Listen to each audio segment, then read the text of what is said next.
आपको ये बताना जरूरी समझता हूं कि इस कानून के खिलाफ all India Muslim personal law board ने जो एहतजाज का प्रोग्राम दिया, हम सिर्फ एक जमीन को बचाने के लिए नहीं एहतजाज कर रहे, हम सिर्फ अपनी मस्जिद या दरगाह या खानखा या इमाम बाड़ा को बचाने के लिए एहतजाज नहीं कर रहे, हम सिर्फ अपने कब्रस्तानों को या ईदगाह को बचाने के लिए एहतजाज नहीं कर रहे, हम एहतजाज इसलिए कर रहे हैं कि जो सियासी ताकतें आज इस मुल्क पर हुक्मरान हैं वो हमको मिटाना चाहते हैं और हम उनको ये बताना चाह रहे हैं कि हम अपने आप को मिटने नहीं देंगे। इंशाअल्लाह ताला जमहूरी तरीके से तुम मिट जाओगे। हम उनको बताना चाह रहे हैं कि हम झुकने वाले नहीं हैं, हम अंग्रेजों की 200 साल की गुलामी को कबूल नहीं किए। तो हम तुम्हारे इख्तिदार में तुम जो बैठे हो और तुम ऐसे कानून बना रहे हो जो हमारे आईन और संविधान के फंडामेंटल राइट के खिलाफ है। मैंने पार्लियामेंट में उस कानून को फाड़ा तो सिर्फ अपने तौर पर नहीं फाड़ा बल्कि भारत के गयूर तमाम हिंदुस्तानियों की तरफ से उस कानून को फाड़ा, जो हिंदू भी है, मुसलमान भी है, सिख भी है, ईसाई भी है, जो आज भी इस मुल्क की खूबसूरती को पहचानते हैं। भारत की खूबसूरती उसका इत्तेहाद है, भारत की खूबसूरती उसका भाईचारा है। भारत की खूबसूरती नरेंद्र मोदी नहीं है मेरे अजीज दोस्तों और बुजुर्गों, भारत की खूबसूरती उसका भाईचारा है। भारत की खूबसूरती उसकी मस्जिद भी है, मंदिर भी है, दरगाहें भी है, खानकाएं भी है। और जो लोग इस भाईचारगी को खत्म करना चाहते हैं वो भारत को कमजोर कर रहे हैं। तो हमारा एहतजाज इसलिए भी है कि वो लोग जो हमको सफ़े हस्ती से मिटाना चाहते हैं, हम उनको पैगाम देना चाहते हैं कि हम मिटने वाले नहीं हैं। मैं बार बार कह चुका हूं, जब तक हम दुनिया में जिंदा है कयामत नहीं आएगी। जिस दिन हम चले जाएंगे सूर फूका जाएगा, याद रखो। कहां जाएगा ये मुल्क? हद तो ये हो गई मेरे अजीज दोस्तों और बुजुर्गों कि अब कोई ये कह रहा है कि चीफ जस्टिस के फैसले के बाद इस देश में मजहबी जंग शुरू हो जाएगी।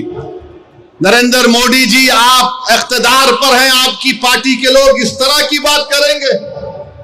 आप तो भारत के संविधान पर हल्फ लिए हैं कि इस देश में ये अंबेडकर का देश, ये मौलाना अबुल कलाम का देश, ये भगत सिंह का देश, अल्लामा फजल खैराबादी का देश, हुसैन अहमद मदनी का देश, महमूदुल हसन का देश, ये टीपू सुल्तान का देश। यहां बोल रहे मजहबी जंग शुरू हो जाएंगी। मोदी जी, बाबरी मस्जिद का फैसला हमारे खिलाफ आया तो क्या हमने ये जुमला कहा था कि मजहबी जंग शुरू हो जाएगी? हमने कहा था कि supreme court is supreme but infallible, but not infallible. Babri मस्जिद को तोड़ने वालों का क्रिमिनल केस का फैसला आया, किसी को सजा नहीं हुई। हमने कहा कि मजहबी जंग शुरू हो जाएगी। 5-5 साल से बच्चों की बेल नहीं रहे, उनकी मां बाप मर रहे हैं, मर गए हैं। हमने ये कहा कि मजहबी जंग शुरू हो जाएगी। CAA का कानून है, हियरिंग नहीं होती। क्या हमने कहा कि मजहबी जंग शुरू हो जाएगी? UAPA में डालकर हमको सड़ाया जाता है कि हमने जुमला कहा कि मजहबी जंग शुरू हो जाएगी। नरेंद्र मोदी जी, आपकी पार्टी के लोग कह रहे हैं कि रिलीजियस वॉर शुरू हो जाएंगी, मजहबी जंग शुरू हो जाएगी। किसको डरा रहे हैं ये लोग? अदलिया को डरा रहे हैं आप। इख्तिदार में रहकर अदलिया को डराएंगे आप। आपके हक में फैसला आया तो आपके मुंह में लड्डू फूटते हैं और आप रिलीजियस वॉर शुरू हो जाएंगी। यही फर्क है हम भारत के उन मुहिबान भारत में जिसमें हिंदू मुसलमान भी है। हम जब हमारी मर्जी के खिलाफ भी फैसला आता है हम उसको कबूल करते हैं। इसलिए कबूल करते हैं कि हम कॉन्स्टिट्यूशनल मोरालिटी को मानने वाले हैं और ये संघ परिवार के लोग एंटी कॉन्स्टिट्यूशन के लोग हैं। ये संविधान को तो मानते मगर उसको सब्सक्राइब नहीं करते हैं। ये फर्क है भारत के असली नागरिक में और उन लोगों में जो नेशनलिज्म के झूठे दावे करते हैं और कहते हैं कि रिलीजियस वॉर, जो कहते हैं कि अगर कोर्ट कानून बनाएगा तो पार्लियामेंट को बंद कर दो। अरे अगर तुम पार्लियामेंट में बैठकर अपनी अददी ताकत की बुनियाद पर मुझे मिटाने का कानून संविधान के खिलाफ बनाओगे तो मेरे पास चारा क्या बचता है कि मैं अवाम में जाऊंगा और फिर कोर्ट को जाऊंगा। हम कोर्ट को गए, अवाम में भी जा रहे नहीं। कोर्ट कानून कैसे बनाएगा? अरे जालिमो, सुप्रीम कोर्ट का जजमेंट कानून का मौकफ रखता है। पढ़ो, तुम लोग ट्यूबलाइट हो, तुम लोग थम्स अप हो, तुम्हारे दिमाग में एक ही बात बैठा हुआ है, नहीं मोदी है तो खुदा है। अरे खुदा था, है और रहेगा उसी का नाम।